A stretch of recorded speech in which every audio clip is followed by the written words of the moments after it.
শান্তি। Easy ৰাজয়োগা YouTube পৰিয়ালৰ সমূহ শ্ৰোতা দৰ্শক তথা ঈশ্বৰীয় ভাতৃ ভগ্নীৰ প্ৰতি নৱবৰ্ষৰ অলেখ শুভকামনা জ্ঞাপন কৰিছোঁ।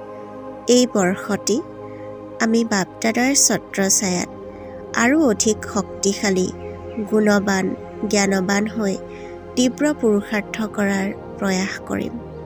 ওম শান্তি। আজি 1 জানুৱাৰী 2026 বৰ্ষৰ ঈশ্বৰীয় মহাবাক্যৰ সম্পূৰ্ণ সাৰ কথা বাবাই কৈছে, মৰমৰ সন্তানসকল, তোমালোক পিতাৰ ওচৰলৈ আহিছাই সজীৱ হ'বলৈ। পিতা আৰু উত্তৰাধিকাৰক স্মৰণ কৰা, তেতিয়া সদায় সজীৱ হৈ থাকিবা। পিতাই বুজায়, এই দাদায়ো বুজে, কিয়নো পিতাই বহি দাদাৰ দ্বাৰা বুজায়। তোমালোকে যেনেকৈ বুজা, দাদায়ো বুজে। দাদাক ভগৱান বুলি কোৱা নহয়, এয়া হৈছে ভগৱানুবাচ, ভগৱানৰ বাণী। পিতাই মুখ্যতঃ কি বুজায় যে দেহী অভিমানী হোৱা। এনেকৈ কিয় কয়? কিয়নো নিজক আত্মা বুলি বুজিলে আমি পতিত পাৱন পৰম পিতা পৰমাত্মাৰ দ্বাৰা পাৱন হওঁতা হওঁ। বুদ্ধিত এই জ্ঞান আছে, সকলোকে বুজাব লাগে। আহ্বানো জনায় যে আমি পতিত, নতুন সৃষ্টি পাৱন নিশ্চয় হ'ব। নতুন সৃষ্টিৰ ৰচয়িতা, স্থাপনা কৰোঁতা হৈছে পিতা। তেওঁকেই পতিত পাৱন বাবা বুলি কৈ আহ্বান জনায়। এইখন নতুন সৃষ্টি নে পুৰণি সৃষ্টি, এইটো বুজিবতো পাৰা নহয়।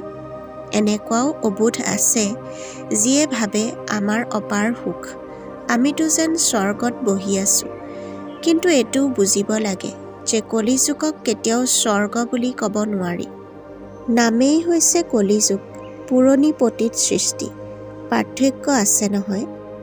মনুষ্যৰ বুদ্ধিত এইটোও ধাৰণা নহয়। একেবাৰে জৰ্জৰিত অৱস্থা। সন্তানে নপঢ়িলে তেতিয়া কয় নহয় যে তুমি পাথৰ বুদ্ধিৰ। বাবায়ো লিখে, তোমালোকৰ গাঁৱৰ নিবাসীসকলটো একেবাৰে পাথৰ বুদ্ধিৰ। বুজি নাপায়, কিয়নো অন্যকো নুবুজায়। নিজে পাৰস বুদ্ধিৰ হ'লে তেন্তে অন্যকো কৰি তুলিব লাগে, পুৰুষাৰ্থ কৰিব লাগে। ইয়াত লাজ আদিৰতো কথাই নাই।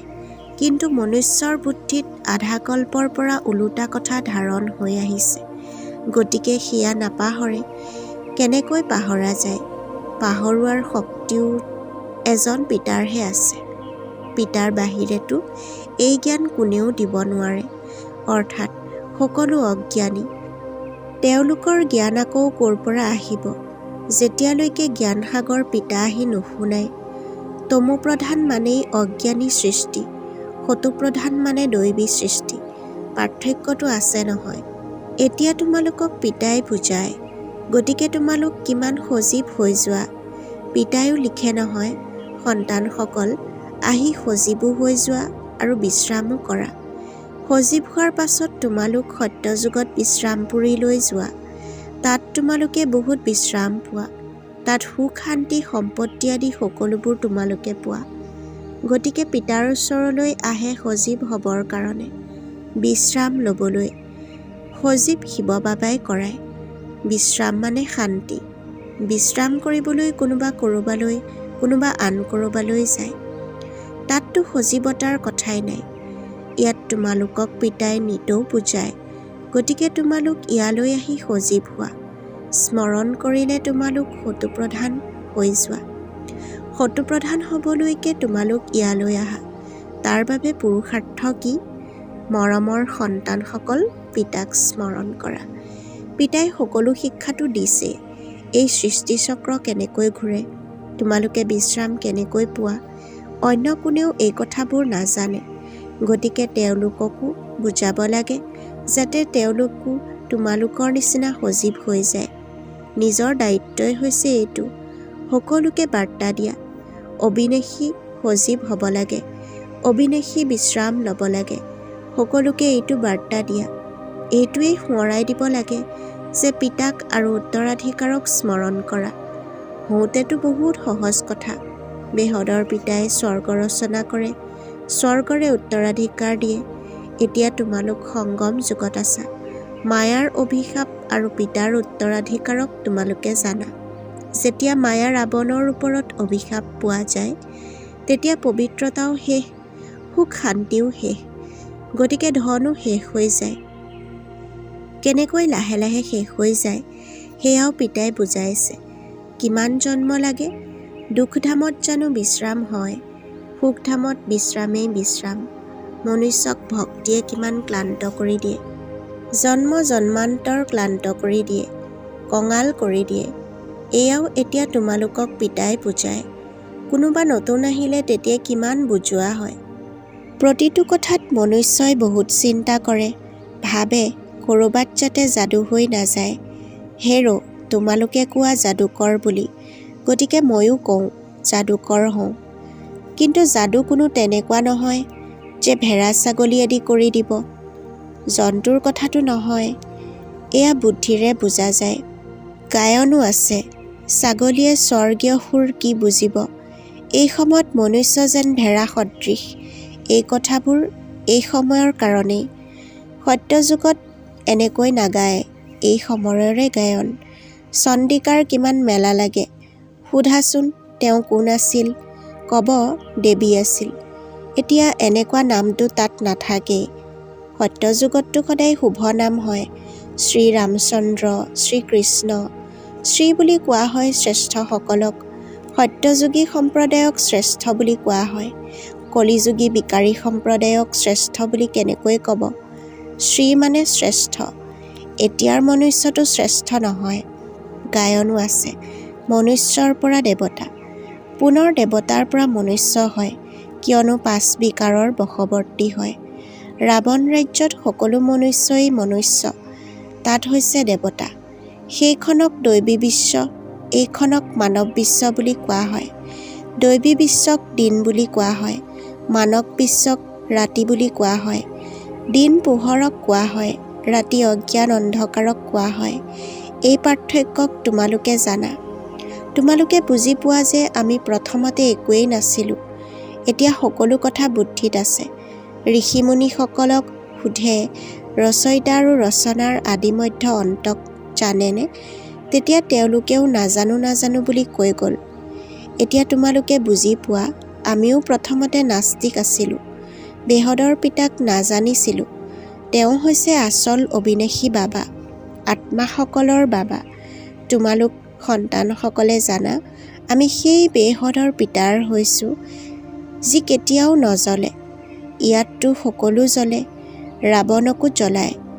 শৰীৰ হয় নহয়, তথাপিও আত্মাকটো কেতিয়াও কোনেও জ্বলাব নোৱাৰে। গতিকে সন্তানসকলক পিতাই এই গুপ্ত জ্ঞান শুনায়, যি জ্ঞান পিতাৰ আছে। এয়া আত্মাত গুপ্ত জ্ঞান আছে, আত্মাও গুপ্ত। আত্মাই এই মুখৰ দ্বাৰা কয়। সেয়েহে পিতাই কয়, সন্তানসকল, দেহ অভিমানী নহবা, আত্ম অভিমানী হোৱা, নহ'লে যেন ওলোটা হৈ যোৱা, নিজক আত্মা বুলি পাহৰি যায়। ড্ৰামাৰ ৰহস্যকো ভালদৰে বুজিব লাগে। ড্ৰামাত যি নিৰ্ধাৰিত হৈ আছে, সেয়া হুবহু পুনৰাবৃত্তি হয়। এইটো কোনেও নাজানে। ড্ৰামা অনুসৰি ছেকেণ্ডৰ পাছত ছেকেণ্ড অতিবাহিত হৈ গৈ থাকে। সন্তানসকলে গম পায় যে আমি জলপানী ল'ব লাগে, গতিকে ভিতৰি অন্তৰ আনন্দিত হয়। ইয়াতো ভিতৰলৈ আহিলে লক্ষ্য উদ্দেশ্য সন্মুখত দেখিবলৈ পোৱা যায়। এতিয়া তোমালোকে জানা, এনেকুৱা হ'বৰ কাৰণে আমি ইয়াত পঢ়িবলৈ আহিছোঁ। এতিয়া তোমালোক পৰিস্থানলৈ যাবৰ কাৰণে পুৰুষাৰ্থ কৰি আছা। এয়া হৈছে লক্ষ্য উদ্দেশ্য। এনেকুৱা কোনো স্কুল ক'তো নাথাকিব য'ত পৰৱৰ্তী জন্মৰ লক্ষ্য উদ্দেশ্যক চাব পাৰে। তোমালোকে দেখি আছা, এওঁলোক স্বৰ্গৰ মালিক, আমিয়েই এয়া হ'মগৈ। আমি এতিয়া সংগম যুগত আছোঁ। সেইখন ৰাজ্যৰো নহওঁ আৰু এইখন ৰাজ্যৰো নহওঁ। আমি মাজত আছোঁ, গৈ আছোঁ। নাৱৰীয়াও, অৰ্থাৎ পিতাও হৈছে নিৰাকাৰ। নাও, আমি আত্মাও হৈছোঁ নিৰাকাৰ। নাওক টানি পৰমধামলৈ লৈ যায়। নিৰাকাৰী পিতাই নিৰাকাৰী সন্তানসকলক লৈ যায়। পিতাইহে লৈ যাব।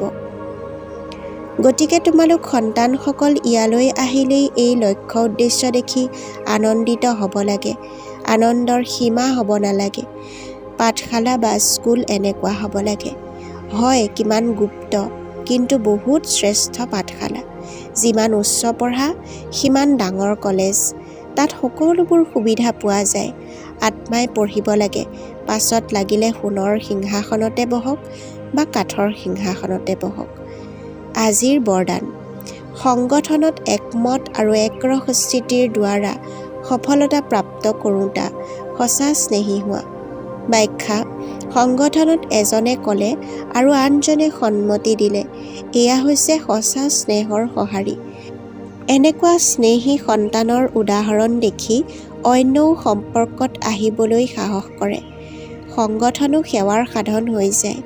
য'ত মায়াই দেখে যে এওঁলোকৰ একতা ভাল, ঘেৰাও আছে, তেতিয়া তালৈ যাব সাহস নকৰে। একমত আৰু একৰস স্থিতিৰ সংস্কাৰেই সত্যযুগত এক ৰাজ্য স্থাপন কৰে। শ্লোগান: কৰ্ম আৰু যোগৰ সন্তুলন ৰাখোতাসকলহে সফল যোগী। ওম শান্তি। সেৱাৰ সুবিধাৰ অৰ্থে আমাৰ এই চেনেলটো লাইক, ছাবস্ক্ৰাইব আৰু ঈশ্বৰীয় পৰিয়ালৰ সদস্যসকলৰ সৈতে শ্বেয়াৰ কৰিব বুলি আশা কৰিলোঁ। ধন্যবাদ।